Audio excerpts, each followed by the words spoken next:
So this should be a visual novel. The mouse is not showing. No, is it controller? Like it's showing on OBS, but it's not showing on the main screen. Break room. What the frick is break room? This might be a detective game. Ooh, now playing. Why is it not showing the mouse, man? It is a soundtrack. Soundtrack is called Joshua. Start then. Raw. Can I get the computer to read this out? This is a work of fiction. The resemblance to any real-life people is purely coincidental. This game contains depictions of horror. Ooh, it's our game. Alright, mature themes, violence, and strong language. Viewer discretion is advised. Yes, sir. This video will contain depictions of horror, mature themes, violence, and strong language. Viewer discretion is permitted.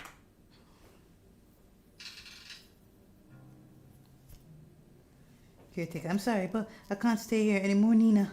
I feel like I'm going crazy. Calm down, if we can just talk it out. So many strange things keep happening one after another. Every day there is this damn dripping sound. I thought it was just something leaking at first, but I check every faucet, every ceiling, everything, and still I hear it everywhere, constantly echoing in my ears. Please, listen to me. Oh, but the water. That damn water. Water? Yes, it's everywhere. Pools of it are all over the house, and every time I try to mop it all up, another would appear. There's no end to it. But it's at night. It's at night when it comes. What are you talking about? I hear someone or something walking along the hallways at night. Maybe it's just my grandfather. No, Nina, it's not him. I thought it was, but it's not. Oh, it's the other way around, sorry. No, Nina, it's not him. I thought it was, but it's not. But I've seen it! That thing! I only glimpsed that thing once, but I'm more than certain that that thing was not your grandfather. Ever since that night, I would lock my door and pray he would walk past my room. I don't know what's going on, but I swear it just keeps walking. I was walking on pools of water. Through our game, this. Sometimes I hear them randomly. Their steps are erratic and faint, but I can still hear them. Just this steady pace up and down the halls. But I think recently, it's no longer like that. What do you mean? Every morning, I follow to see where the wet footprints lead. It walks towards something more clearly than before. It would walk down the halls, climb the stairs, and turn corners. All of it, I'd follow. Eventually the trail would come to a stop. And it would all stop right by your grandfather's room. His room? If this is some sick joke to scare me away, then please stop. It's not a joke, Nina! I meant when I said that there's something wicked going on in this house. That can't be true. I know this is a lot, but you have to believe me. I can't stay here any longer. I'm sorry, Nina. Oh. It's okay. I understand. Thank you for taking care of my grandfather up until now. And I'm sorry for all the stress I've caused you. I'll be sure to pay you right away as soon as I... Nina! Listen to me! I don't know what's happening around here, but... The woman on the phone cautiously looks around, turning her head constantly back and forth, looking over her shoulder to find if anything others listening in. She grips the phone so close to her ear in a vice-like grip before speaking again in a hushed tone. Something terrible is lurking in this house. I don't know what it is, but please, as soon as you get back, take your grandfather and just leave this place. Leave? I can't just leave everything behind. We have nowhere else to go. Please, Nina. This place is not safe. The rumors are true. The curse is real. My family is not cursed. But Nina, at this rate, you and your family will... Enough! A pause. Cold and sharp tenseness strains the call as both women, exhausted and stressed beyond their comfort, try to stifle their growing frustrations towards one another. Neither yielding to the other's thoughts, only leaving anger and hurt to fester through the silence. After what feels like a suffocating stillness, Nina finally sighs heavily and responds bluntly to the caretaker. Look, I don't know what you heard or saw, but I can't just leave things like this. Whoever or whatever they are, they will answer to me. I won't let them have their way. I don't have time wasting my energy on this stupid curse. So if you can't help me, then so be it. I'll find a way. Nina, my grandfather is all I have left. He is all I have left.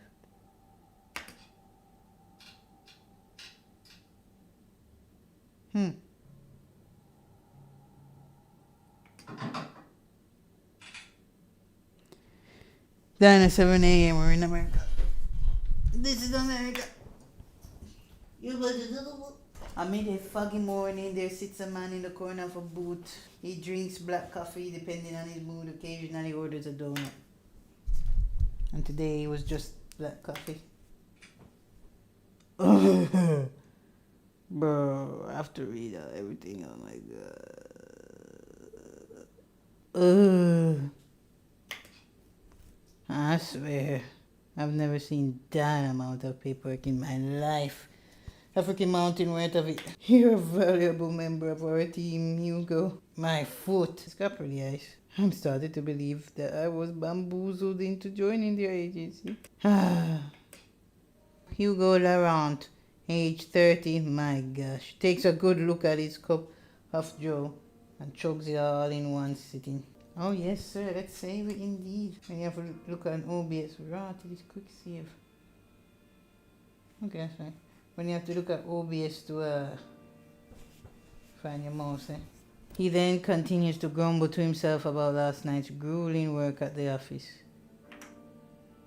I really need to find a different job. As he contemplates his poor life choices, he looks out towards the early mist. There was nothing inherently terrifying about the fog to him.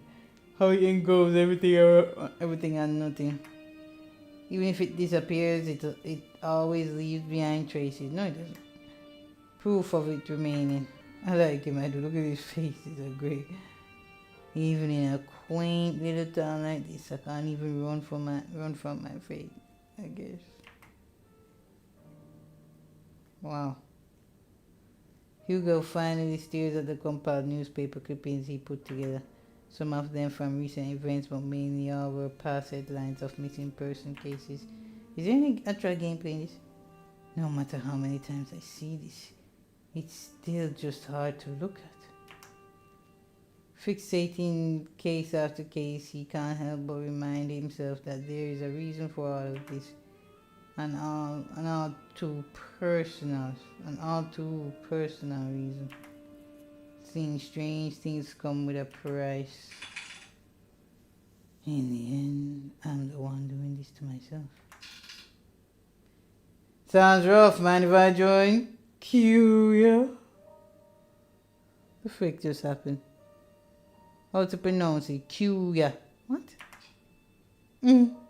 It's fake. Oh, that quick zooms out. This is such a good, well-made game. And, you know, the background art is the same art as the character, which is the foreground design. You know, exact same art, well, mostly same painting, but it's very similar at least. An annoyingly familiar voice interrupts his train of thought. He slowly looks up to see the one responsible, although reluctantly. Good morning, Hugo. Hugo scowls and turns away from him. He then gathers the files and shoves it back into the binder. Meanwhile, the tall man takes this as an initiative and sits at the opposite end of the booth. He greets the waitress passing by and orders himself the hefty body breakfast special with an extra plate. As usual, the waitress is happy to oblige and goes back to the counter to relay his order.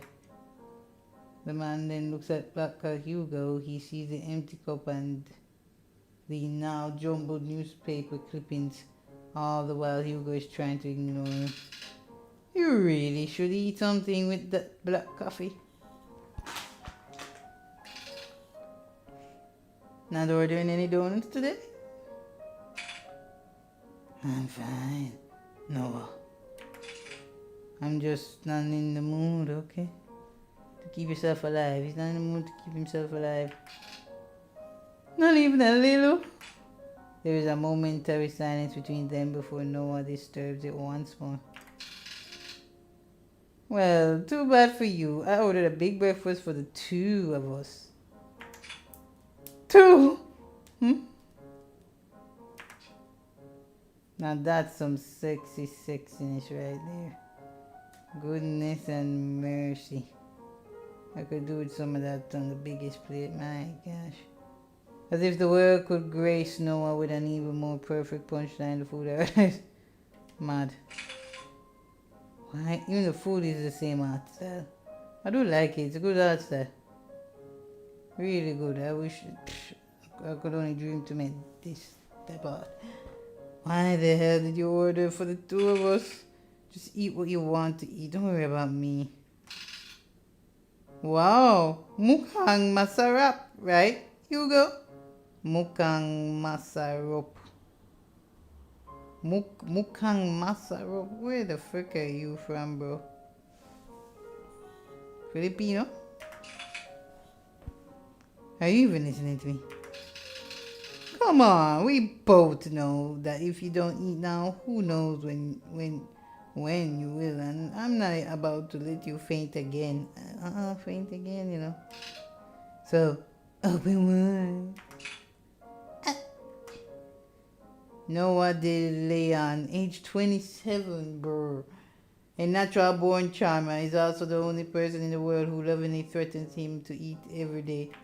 Lovingly threatens him. With a pensive look, Hugo finally gives in and eats a generous spoonful without further complaints. It's good. Right? Good food would always help cheer you up. Damn him. I got swept away again. I like Hugo. Oh, by the way, the chief will be out for a business trip. She mentioned it will be for a couple of days. Chief, this... When did she tell you this? I didn't hear anything about it. Yesterday, I think. Yesterday? She told me to sort out the cabinets yesterday. She didn't mention anything about a business trip. I guess it was a pretty sudden one. But I mean, she did tell me to tell you. And lucky me, I know where you go every morning. You know what? I'm not surprised anymore. Well, what do you want to do?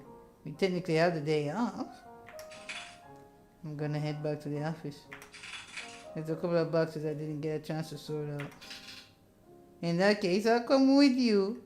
Crazy. Y'all gonna go in the office when it's your day off? Sure, look, you're not getting paid? Nah, bro. Why? You could just rest for the day. And pass up this opportunity to get to know you better. Kuya! Manager said, Kuya. Quit it. Unless he's Jamaican, but... After their enlightening banter, the two of them finished their breakfast, paid for their meals, and head to Hugo's car. As Noah opens the door to the passenger seat, he notices a bloodhound sleeping inside. OMG, put it away. The big dog stares at the sound of the car opening and lazily stares at Noah. Stirs, I should say, sorry. Ah, I'm sorry, big guy. He then closes the door while trying not to make too much noise to disturb its occupant. Kobe. Oh, no, it's cute. No. At the sound of his name, his heavy-lidded eyes slowly peek to see who calls for him. It is his one and only partner, his human. As they finally realize who he is or where he is, the old bloodhound stirs up from his sleep, pounces at Hugo, and proceeds to wag his tail uncontrollably. How come that have sound? Aw, you guys so cute. Good morning again, Kobe. Had a nice nap. Kobe, 8 years old, Hugo's most faithful and loving partner in crime, has the biggest tendency to just sleep all over the place. Noah, who is witnessing all of this from the backseat, chuckles to himself. He is amazed and slightly defeated at Hugo's sudden surge of energy. Ha! It doesn't matter how many times I try. When it comes to boosting up his mood, no one can beat Kobe. 7:50 a.m. agency. Too damn early. Too damn early. Oh my gosh. Just looking at that, I'm getting stressed. Thought it was going to go automatically.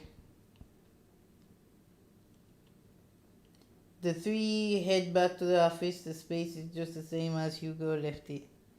It's just straight story. A decent organized mess. To his credit, it's an organized mess, so it's organized. To his credit, for the amount of boxes he painstakingly went through, he believes he did a fair job, albeit it could have been better. Whoa, you really outdid yourself, Hugo. It looks less crowded. Ah, shut up. I'll shut it with you. I said I was gonna get to it. Thanks, boy. Before Hugo could continue to give deserved head pats, he notices someone. A woman stands timidly peering outside from the storefront. She looks a bit frantic and even more restless with her disheveled and outfitted clothes, drawing emphasis to her already too visible petite frame. The woman tries to grasp the door handle several times but stops before she could touch it.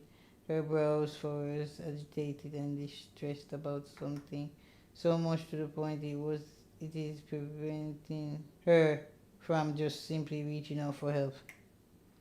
However, when she finally makes eye contact with Hugo, she immediately rushes in. Ah, I'm so sorry. Oh, so this is Nina. Yeah, I'm so sorry. I know that the closed sign is up, but I saw you come in and Are you alright, miss? I need your help. My grandfather, he told her. Before she can continue explaining, Noah swiftly cuts in front of Hugo and intervenes, an all too practiced manner. It's okay, miss. We'll hear what you have to say. So please, why don't you sit right over there? Noah gestures to one of the empty seats at the other side of the office. The poor woman hesitates for a moment. She clutches desperately to the strap of her purse, her eyes showing apprehensively on them and at the gestured seat. I do like the game, but man, I'm too tired of reading, man. It's only been about half an hour. After mulling over Noah's offer, she quickly glances back and nods. The woman then walks towards the corner of the room and sits at the edge of the sofa. Her posture is weary and tense, giving no sign of comfort for even this brief moment of peace. Can you start off by telling us your name? Nina. I apologize for earlier. I'm usually a bit more composed than this, but I guess I'm feeling like that too.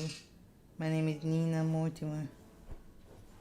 Oh, now I looks good for once. My name is Nina Mortimer. Ah, hello, Miss Nina. My name is Noah De Leon. I am one of the assistants here. Yeah, automatically bring back his voice. That big guy next to you is our other lovely assistant, Colby. And the one brooding over here is Private Investigator Hugo Laurent. Pardon me. So we're in America and France. I'm not brooding. I'm just tired. And our chief is away on business. But I think we can still accommodate you. So how can we help, Mrs. Nina? For just a moment, Nina appeared a bit more lax, more hopeful, maybe even relieved from this one outcome. I love that everything about this game is top tier. Absolutely brilliantly done. And it's for free. However, she once again tenses up. The guilt and shame come rushing back to her rushing back to her visible by the creases of her brow. She once again realizes why she is here. I need help watching over my grandfather tonight. Tonight? Yes, I know this is a strange request, but my hands are tied on this. It has to be tonight. I'm sorry, Miss Nina, but I don't quite understand. Is your grandfather in any danger? I think someone is trying to take him away. Take him? Miss Nina, I think you should contact the police right away. They are far more equipped at handling this kind of situation. No, they're not! Oh, wow. Wow. Wow. Top tier. Top tier. I've tried requesting their help, but they've given me the same answer verbatim for weeks now. They would send someone out to watch over the manor for the entire day, but by the end of their routine, they would always report back nothing unusual. They saw no one else leaving or arriving at the house other than me or the caretaker. And despite telling them all in detail about the letters and all the strange things that's been happening, there is nothing they can do about it. But just sit around until it escalates even more. I can't wait any longer. Any more than this, then it'll all be too late. If only I knew who Louis. It's Louis, right? Yeah. If only I knew who Louis was. Louis? I love it, man. She lets out a gasp. Her hand shut out to cover her mouth, realizing she had said too much so carelessly. She tries to avert their gaze, but Hugo stares persistently at her. Miss Nina, who is Louis? Are they the ones causing all of this? Once more she contemplates her brows knit closely together as she bites her lips nervously. It's as if the words she wanted to say have suddenly died out, too heavy to even utter.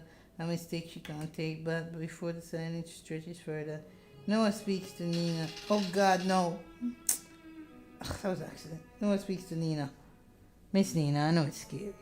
All of the things you've mentioned to us so far, no one should ever have to experience. Especially by themselves. And I assure you we'll listen to all of it. I promise. While the manic eyes search deeply at them, trying desperately to discern any doubt or mistrust on their faces. However, all she sees are people who are willing to give their time to simply listen to her. Shanna, say yes, yeah, I agree. Flat line, man, come now. To actually help her. From this alone, Nina looks to the side where her purse is and opens it. Tucked inside one of the pockets, she takes out a single slightly crumpled envelope with a pigmented red wax seal pressed in the middle. At a glance, Hugo can tell right away that this letter appears to be a bit more worn out and antique, and yet despite its delicate form, it remains well preserved, well kept. It's as if the letter itself was untouched by time, forever waiting to be opened. Grandfather has been receiving cryptic letters from the past month now. The letter didn't come with an address or the name of the sender, but this one is different from the rest. This had the name of Louis on it. As she hands, oh God, no, why am I doing this one? But before he could reach out his hand, he scented it. A faint shift in the room, unnoticeable to the others, were all too glaringly clear to him. There is something very wrong with this at all. Suddenly Hugo recalls his hand away in pain. Let's quick save it. I'm tired. Very tired. Grateful to play it. It's already a great game. I can see it not having game mechanics. Even though I still haven't had an option to pick a dialogue box, it's not even that, so it's probably just straight visual novel, man. It was for free and it looks great. Later.